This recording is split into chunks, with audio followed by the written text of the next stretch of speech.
Hello दोस्तों, welcome to main point study. So आज हम करने वाले हैं क्लास 10 का सोशल साइंस का टेस्ट। एमसीक्यू एंड 1 मार्क्स का होगा ये। और ये है हमारे चैप्टर नंबर 1 ज्योग्राफी का टेस्ट, जिसका नाम है रिसोर्स एंड डेवलपमेंट। हिंदी में बोले तो संसाधन एवं विकास, यानी ये जो क्वेश्चन होंगे वो हिंदी इंग्लिश मीडियम दोनों बच्चों के लिए होंगे। ठीक है, मैं आपको बता दूं, ये हमारा पहला टेस्ट नहीं, हमारा सेकंड टेस्ट है। तो अगर कोई बच्चा इसको ज्वाइन करना चाहता है, टेस्ट सीरीज़ को, फ्री है, कुछ भी पे करने की ज़रूरत नहीं है, एक भी पेनी पे करने की ज़रूरत नहीं है, तो आप ज्वाइन कर सकते हो। बेसिकली टेलीग्राम चैनल पर ज्वाइन हो जाना। Main point study 10th Telegram channel हमने एक बना रखा है अलग से।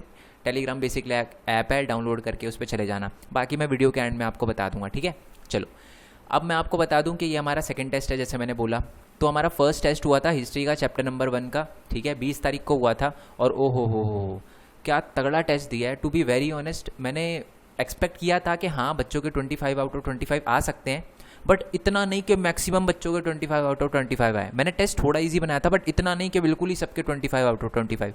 तो बिल्कुल मज़ा ही आ गया। अगर ऐसे टेस्ट दोगे ना आप, तो फुल मार्क्स आपको गेन करने से कोई नहीं रोक सकता। बहुत ही बढ़िया, बहुत ही ज़्यादा बढ़िया। ठीक है, कुछ बच्चों से छोटी छोटी मिस्टेक हुई है, वो सही कर लेना आप। ठीक है, बाकी मेरे को पता है आप बहुत अच्छा स्कोर करोगे, बट फिर भी ये छोटी छोटी मिस्टेक है। जैसे शौर्य मित्तल की, ठीक है, इनके 24 आए हैं, 8th क्वेश्चन गलत हो गया, छोटी सी मिस्टेक हो गई, इसलिए तो इस चीज़ का ध्यान रखो। बाकी शीशम राय बिहार से 25 आउट ऑफ 25, इनको येलो से मार्क इसलिए किया है क्योंकि उनकी फर्स्ट शीट आई। मतलब मैंने मैसेज ऑन करते ही सबसे पहली शीट इनकी आई और पूरे 25 आउट ऑफ 25 मार्क्स भी। तो बहुत ही बढ़िया, बहुत अच्छा कर रहे हो। इस बार मैक्सिमम बच्चे बिहार से हैं। नेक्स्ट मतलब पिछले साल की बात करें ना, तो मैक्सिमम बच्चे वेस्ट बंगाल से थे, ठीक है, और पंजाब से थे। ओके, अब बात करते हैं तन्मय की, इन्होंने भी 25 आउट ऑफ 25। अभिनव, इन्होंने भी 25 आउट ऑफ 25। जेबा, दिव्या, आकांक्षा, नेहा, केशव, यश ने अपना स्टेट नहीं बताया। ठीक है, उसके बाद सोनी कुमारी, सपना गर्ग, पलक श्रीवास्तवा, उसके बाद हमारे महक, उसके बाद अंजलि। ठीक है, उसके बाद वैष्णवी ने भी किया था और रचना भी ने किया था, बट इन्होंने थोड़ा सा लेट कर दिया। मार्क्स तो 25 आउट ऑफ 25 है, बट लेट मत करो यार, लेट थोड़ा सा ना मज़ा नहीं आता, समझ रहे हो आप। तो इस चीज़ का ध्यान रखना आप। और बाकी आई होप ये बच्चों को पता हो कि मैंने इनका नाम रेड से क्यों मार्क किया है। इन बच्चों को शायद पता चल गया होगा। चलो जी, अब क्वेश्चन स्टार्ट करते हैं। जिन बच्चों ने 25 आउट ऑफ मतलब 24 स्कोर किया है, 23 या 21 या 22 स्कोर किया है, आप बहुत अच्छा कर सकते हो। बस थोड़ा सा ध्यान से अच्छे से क्वेश्चन वगैरह करना। ठीक है, चलो। और जिनका नाम नहीं लिया है, याद रखना कि नेक्स्ट टाइम मैं चाहता हूं कि मैं अपना नाम, आपका नाम बोलूं, तो इसलिए फुल मार्क्स स्कोर करने की कोशिश करना। चलो जी, क्वेश्चन पे आते हैं। तो पहला क्वेश्चन है कि विच of the following soil is ideal for growing cotton. Cotton उगाने के लिए, रुई उगाने के लिए सबसे बढ़िया क्वालिटी की सॉइल कौन सी है? ए रिगुर सॉइल, जिसको रिगर मृदा भी कहा जाता है। बी लेटराइट सॉइल, जिसको लेटराइट मृदा भी बोला जाता है। सी डेजर्ट सॉइल, मरुस्थलीय मृदा। या डी माउंटेनियस सॉइल, वन मृदा। ठीक है, क्वेश्चन नंबर 2 पे आते हैं। क्वेश्चन नंबर 2 जो है वो एक लाइन है। वो लाइन क्या है? वो लाइन ये है कि there is enough for everybody's need but not for anybody's greed. हमारे पास लोगों की ज़रूरतें पूरी करने के लिए तो काफ़ी है, बट लोगों का लालच पूरी करने के लिए नहीं है। ये बात किसने कही थी? ए जवाहरलाल नेहरू ने, बी अटल बिहारी वाजपेयी ने, सी महात्मा गांधी ने, या डी सुंदरलाल ने। ठीक है, चलो, इंपॉर्टेंट क्वेश्चन था वैसे वो। नेक्स्ट क्वेश्चन है, ये बहुत ध्यान से सुनना, 2011 में आया हुआ क्वेश्चन है कि वो रिसोर्सेज जिनका सर्वे किया जा चुका है, जिनकी क्वांटिटी और क्वालिटी हमें पता है और अभी उनका यूज़ किया जा रहा है, उन रिसोर्सेज को क्या कहते हैं? हिंदी में बोले तो वो संसाधन जिनका सर्वेक्षण किया जा चुका है, जिनकी मात्रा और गुणवत्ता हमें पता है कि जी ये संसाधन यहाँ पर पाए जाते हैं, इतनी क्वांटिटी और ऐसी क्वालिटी है इनकी, तो उन रिसोर्सेज को, उन संसाधन को क्या कहा जाता है? ए पोटेंशियल रिसोर्सेज, संभावित संसाधन। अगर आपको कभी ऐसा लगे ना मैं जल्दी बोल रहा हूँ, तो वीडियो पॉज कर लेना। ठीक है, या वीडियो को थोड़ा स्लो करके देख लेना, ऑप्शन आता है सेटिंग में। बी हो गया हमारा स्टॉक भंडार। सी हो गया डेवलप रिसोर्सेज, जिसको बोलते हैं हिंदी में विकसित संसाधन। या डी रिजर्व, संचित कोष। ठीक है, क्वेश्चन नंबर 4 पे आते हैं कि हमारा जो पहला अंतर्राष्ट्रीय पृथ्वी सम्मेलन हुआ था ना, अर्थ समिट हुआ था, जो फर्स्ट इंटरनेशनल अर्थ समिट हुआ था, वो कहाँ हुआ था? यहाँ मैंने पृथ्वी नहीं लिखा, बट कोई दिक्कत नहीं, आप समझ गए ना। ए जेनेवा में हुआ था, बी न्यूयॉर्क में हुआ था, सी जापान में हुआ था, डी रियो डी जेनेरियो में हुआ था। अगर कंट्री का नाम भी लिखो तो मज़े आ जाएंगे।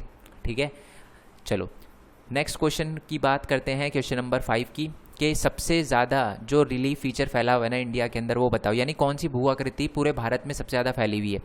मतलब क्या भारत में सबसे ज़्यादा पर्वत है? क्या भारत में सबसे ज़्यादा फॉरेस्ट यानी जंगल है? सी प्लेन या मैदान है सबसे ज़्यादा? या डी पठार या प्लेटूज़ है? ठीक है, ये बताना है कि सबसे ज़्यादा जो रिलीफ फीचर है वो कौन सा है इंडिया के अंदर। क्वेश्चन नंबर 6 की बात करते हैं। Resources which are found in a region but have not been utilised. वो रिसोर्सेज जो एक पर्टिकुलर एरिया में पाए जाते हैं बट अभी उनका यूज़ नहीं किया जा रहा। ध्यान से सुनना, अभी उनका यूज़ नहीं किया जा रहा फॉर एनी रीज़न। क्या पता हमने बाद के लिए सेव कर रखा हो, ठीक है, तो सस्टेनेबल डेवलपमेंट की वजह से यूज़ नहीं कर रहे, तो ये अलग अलग रीज़न हो सकते हैं, ठीक है। बट वो एक एरिया के अंदर पाए जा रहे हैं, अभी उनका यूज़ नहीं हो रहा था, बहुत कम क्वांटिटी में हो रहा है, ओके। हिंदी में बोले तो संसाधन जो एक क्षेत्र में पाए जाते हैं लेकिन उनका उपयोग अभी नहीं किया जा रहा, और किया जा रहा है तो बहुत कम लेवल पे किया जा रहा है, तो उस संसाधन को क्या कहते हैं? ए नवीकरणीय संसाधन, बी नवीकरणीय संसाधन को रिन्यूएबल रिसोर्सेज कहते हैं, बी डेवलप रिसोर्सेज यानी विकसित संसाधन, सी नेशनल रिसोर्सेज यानी अपने राष्ट्रीय संसाधन, या डी पोटेंशियल रिसोर्सेज संभावित संसाधन, ठीक है। क्वेश्चन नंबर 7 की बात करते हैं। ये बहुत इंपॉर्टेंट क्वेश्चन है और मेरे को पता है कि बच्चे मैक्सिमम गलती कर सकते हैं इसमें, तो ध्यान से सुनना है, ठीक है।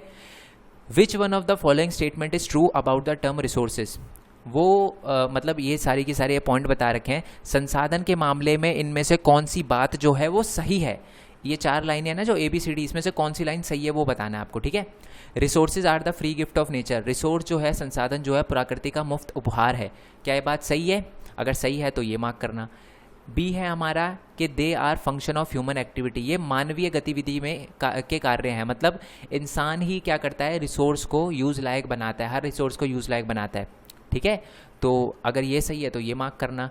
सी है हमारा all those thing which are found in nature, यानी जो भी हमारी प्रकृति में चीज़ पाई जाती है वो संसाधन है। क्या ये बात सही है? अगर सही है तो इसे मार्क करना। या D things which can not be use to fulfil our need, वो चीज़ें जो हमारी ज़रूरतों को पूरा नहीं करती, क्या वो संसाधन है? तो इनसे बताना है कि कौन सी लाइन जो है वो सही है संसाधन के मामले में, ओके ओके जी। नेक्स्ट क्वेश्चन पे आते हैं। ये टेक्स्ट बुक का यानी हमारी NCERT का क्वेश्चन है, MCQ है कि जो आयरन ओर होते हैं ना वो किस टाइप का रिसोर्सेज है, यानी जो लोहा अयस्क होता है ना वो किस टाइप का संसाधन है। ए रिन्यूएबल रिसोर्सेज जिसको नवीकरणीय संसाधन बोलते हैं, बी बायोटिक रिसोर्सेज जिसको हम जैव संसाधन बोलते हैं, सी प्रवाह यानी फ्लो, और डी नॉन रिन्यूएबल रिसोर्सेज यानी अनवीकरणीय संसाधन। लोहे अयस्क का पूछा था यानी आयरन ओर का पूछा था मैंने, ठीक है।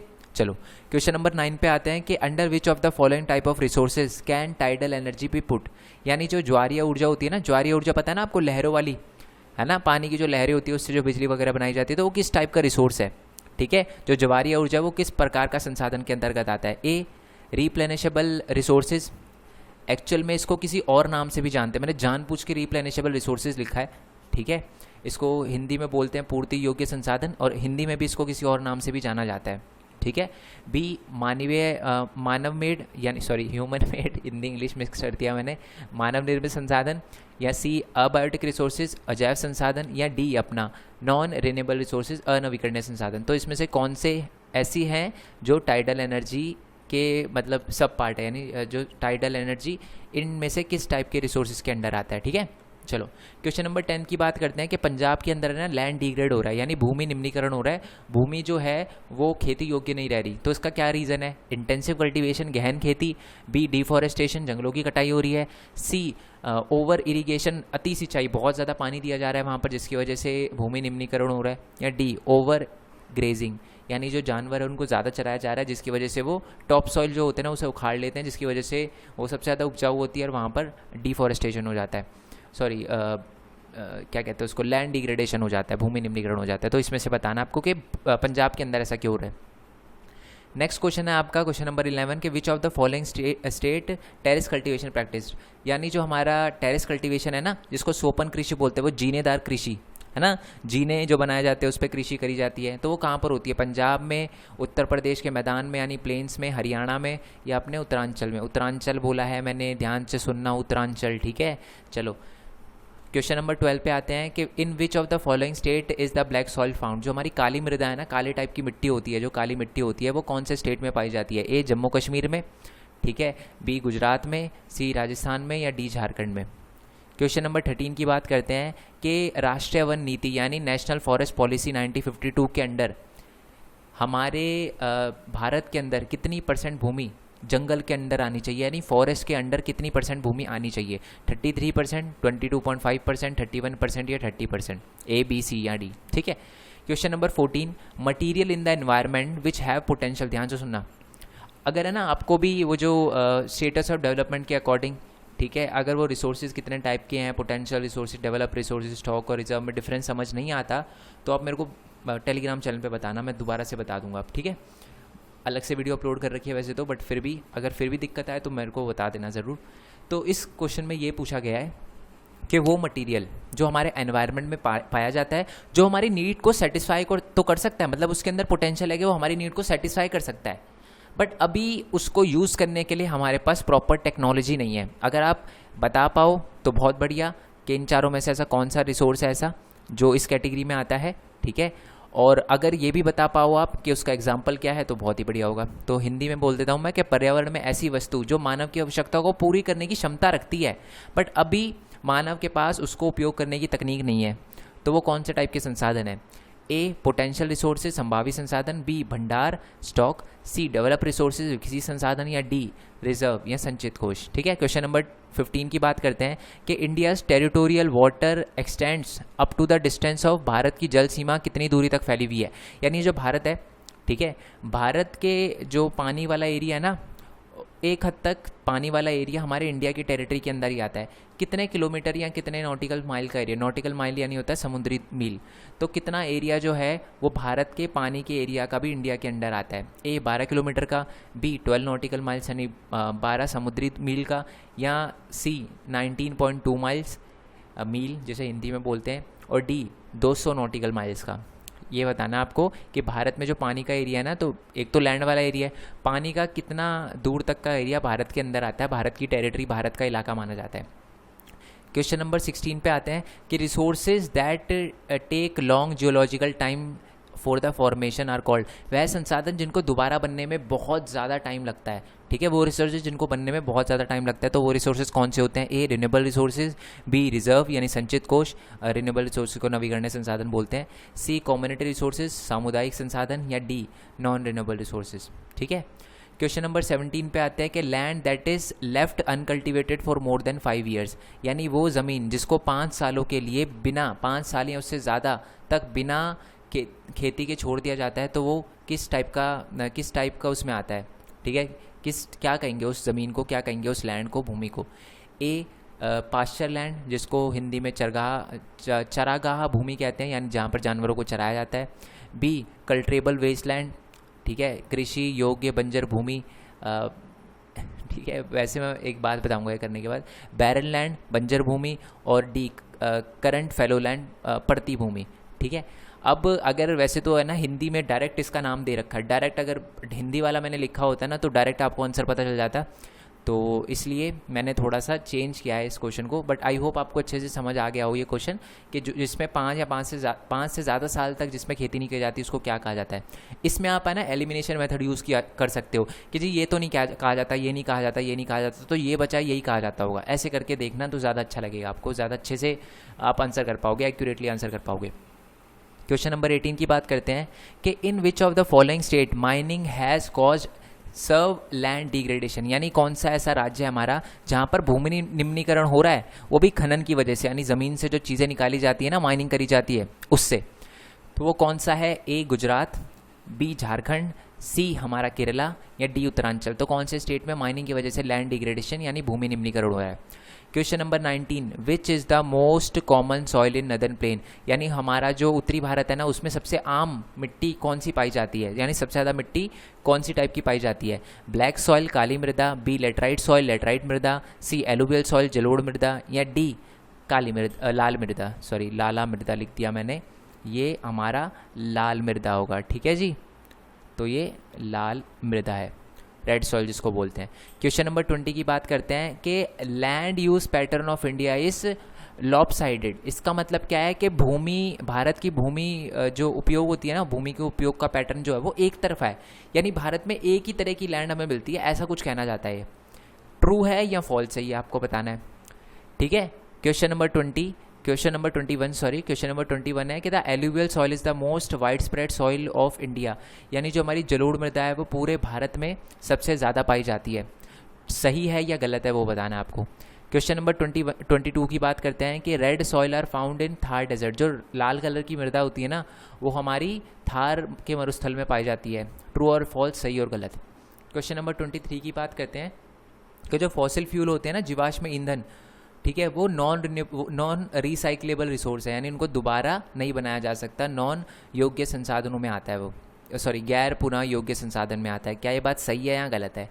Question number 24 protection of the soil from the soil erosion is called soil conservation, मृदा को मृदा अपरदन से बचाना मृदा संरक्षण कहलाता है। क्या ये बात सही है या गलत है वो बताना है। क्वेश्चन नंबर 25 की बात करते हैं कि सोलार एनर्जी जो है वो एक नॉन रिसाइक्लेबल रिसोर्स का उदाहरण है। ठीक है, सौर ऊर्जा गैर पुनः उपयोग, गैर लिखा याद रखना, गैर पुनः उपयोग संसाधन का एक उदाहरण है, नॉन रिसाइक्लेबल रिसोर्स है। यस और नो ये बताना, मतलब ट्रू और फॉल्स ये बताना आपको। ठीक है, अब दोबारा से बता देता हूँ कि आंसर आपको कैसे सेंड करने हैं। पहले तो देखो, ऐसे कुछ बच्चे क्या कर रहे हैं, पूरे ही क्वेश्चन लिख रहे हैं। दोस्तों आपको पूरा क्वेश्चन लिखने की जरूरत नहीं है। देखो क्या करना है, आपको अपना नाम लिखना है, नीचे स्टेट का नाम लिखना है, उसके नीचे आंसर नंबर 1 लिखना है। ठीक है, 1 लिखोगे तो 1 का क्या आंसर है, मान लो जो भी आंसर है, आपने मान लो इसका आंसर बी बताया, फर्स्ट का आंसर बी है, तो आंसर नंबर फर्स्ट बी, फिर आगे लिख देना लेटराइट सॉइल। यहाँ लेटराइट लिखा है ना, तो लेटराइट सॉइल लिख देना, यहाँ लेटराइट मृदा लिख देना। ठीक है, ऐसे करके सारे आंसर करने हैं। उसके बाद टेलीग्राम चैनल जो है वो ज्वाइन कर लेना, main point take, main point study 10th लिख देना, आप टेलीग्राम चैनल पे आ जाओगे टेलीग्राम ऐप डाउनलोड करने के बाद। नहीं तो कमेंट कर देना आप। ठीक है, बाकी बच्चे आपकी हेल्प कर देंगे क्या करना है क्या नहीं करना, और मैं भी आपको बता दूंगा। ठीक है, बाकी एक और वीडियो यार, मैंने मेन पॉइंट टेक पे एक वीडियो डाली है 5 मूवीज़ के बारे में, बट 5 मूवीज़ जो इंस्पिरेशनल मूवी है हर स्टूडेंट को देखनी चाहिए। ठीक है, बेसिकली मैंने वो मोटिवेट करने के लिए तो डाली है, बट उस मूवी को, उस वीडियो को डालने का मोटिव कुछ और भी है। वो जब आप वीडियो के एंड में आओगे ना, उस वाली वीडियो के एंड में, तो आपको पता चल जाएगा। ठीक है, मेन पॉइंट टेक पे अपलोडेड है, तो मेन पॉइंट टेक लिखना, मेन पॉइंट टेक के टेलीग्राम मतलब मेन पॉइंट टेक के चैनल पे आ जाओगे, यूट्यूब चैनल पे आ जाओगे आप, वहाँ पर आपको अभी मिल जाएगी सबसे लेटेस्ट वीडियो। ठीक है, बाकी नेक्स्ट वीडियो के लिए स्टे ट्यून, तब तक के लिए थैंक यू सो मच। जय हिंद, जय Bharat, Vande Mataram, and I hope कि इस बार तो सारे ही 25 स्कोर करते। Bye bye.